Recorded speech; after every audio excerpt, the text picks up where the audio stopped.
Well, today I'm pleased to welcome to our program Corwin Smith, who's the founder of Transcend Growth. Hello, Corwin. How are you today? I'm great, Jeff. How are you?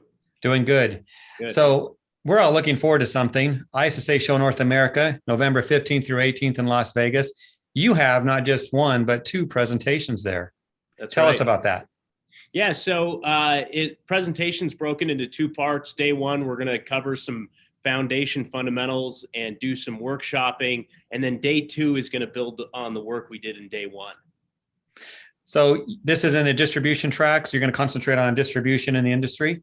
Right. Okay. Very good. Yeah. So November 17th, 8 to 9 a.m.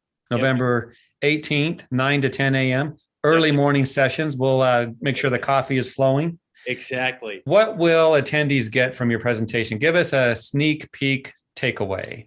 Yeah, Jeff, one of the things I've noticed since about 6 months or mid last year, once the pandemic hit, is for most industries, including industries that are serving cleaning and buildings, maybe work slowed down a little bit and got changed. But what didn't happen is work didn't stop. Competition didn't stop. And so what's happened for a lot of CEOs and leaders inside of companies is they went into defensive mode, meaning they almost battened down the hatches and went into survival. And so one of the traps is early on in the pandemic, that was useful, but the pandemic has very well ran its route. And so one of the biggest challenges I'm seeing with leaders right now is pivoting from defensive to offensive mode and actually being able to focus on the things that are going to help them scale up. Because the fact is, most of their competitors, the smart ones, stayed in offensive and kept growing.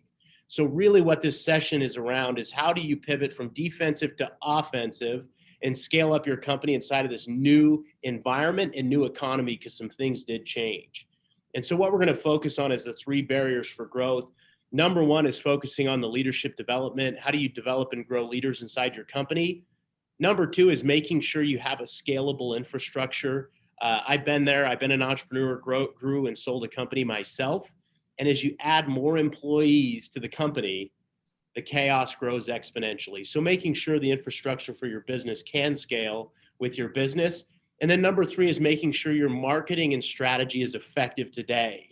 Because many times marketing and strategy that worked just 12 months ago doesn't work now. Well, Corwin, it sounds interesting. I'm sure these two sessions will be well attended, and we look forward to your presentation at ISSA Show North America, November 15th through 18th. So I'll see you there. Looking forward to it, Jeff. Thank you.